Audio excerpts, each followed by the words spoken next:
Hello everyone, welcome to Edupod. It's me യു നാഫി. എല്ലാവർക്കും മക്കളെ എജ്യൂപോഡിലേക്ക് സ്വാഗതം. വളരെ പ്രധാനപ്പെട്ട ഒരു അറിയിപ്പുമായിട്ടാണ് വന്നിട്ടുള്ളത്. തമ്മിൽ കണ്ടപ്പോൾ തന്നെ നിങ്ങൾക്ക് കാര്യം മനസ്സിലായിട്ടുണ്ടാവും. ഓണം എക്സാം ഇല്ലേ?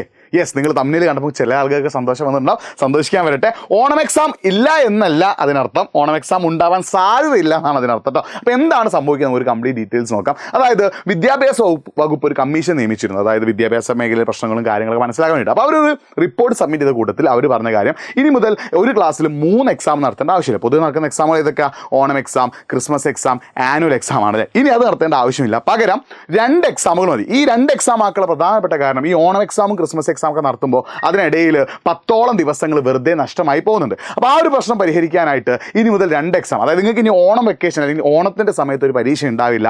പകരം ഒക്ടോബർ മാസങ്ങളിൽ ഒരു അർദ്ധവാർഷിക പരീക്ഷയും മാർച്ചിൽ നിങ്ങളുടെ കൊല്ല പരീക്ഷയുമാണ് ഉണ്ടാവുക. പക്ഷേ ഇതൊരു റെക്കമെൻഡേഷൻ മാത്രമാണ്. ഇത് വിദ്യാഭ്യാസ വകുപ്പ് അംഗീകരിച്ചാൽ മാത്രമേ ഇത് എന്ത് ചെയ്യുള്ളൂ, നിങ്ങളുടെ ഓണപ്പരീക്ഷ ഒഴിവാക്കുകയുള്ളൂ. അപ്പോൾ ഇതൊരു സജഷൻ കൊടുത്തതാണ്, റെക്കമെൻഡേഷൻ കൊടുത്തതാണ്. ഈ റെക്കമെൻഡേഷൻ എന്ത് ചെയ്യണം, വിദ്യാഭ്യാസ മന്ത്രി അല്ലെങ്കിൽ വിദ്യാഭ്യാസ വകുപ്പ് എന്ത് ചെയ്യണം, ആക്സെപ്റ്റ് ചെയ്യണം. എന്നാൽ മാത്രമേ നിയമമായിട്ട് വരുള്ളൂ. അപ്പോൾ ഓണപ്പരീക്ഷ ഒഴിവാക്കി നമുക്ക് പൂർണ്ണമായിട്ട് നമുക്ക് പറയാൻ പറ്റില്ല. ഈ റിപ്പോർട്ട് തന്നെ മറ്റൊരു കാര്യം കൂടി പറയുന്നുണ്ട്. ഓരോ മാസവും എല്ലാ ക്ലാസ്സുകളിലും വിദ്യാർത്ഥിയുടെ ഗുണനിലവാരം അളക്കാൻ ക്ലാസ് ടെസ്റ്റ് കൂടി നടത്തുന്നത്. അപ്പോൾ ഈ ഒരു അറിയിപ്പ് കൂടി എന്ത് ചെയ്തിട്ടുണ്ട്, ഇതിൻ്റെ ഭാഗമായിട്ട് കൊടുത്തിട്ടുണ്ട്. ഈ ഒരു കാര്യം കൂടി നിങ്ങൾ എന്ത് ചെയ്യുക, മനസ്സിലാക്കി വെക്കട്ടോ.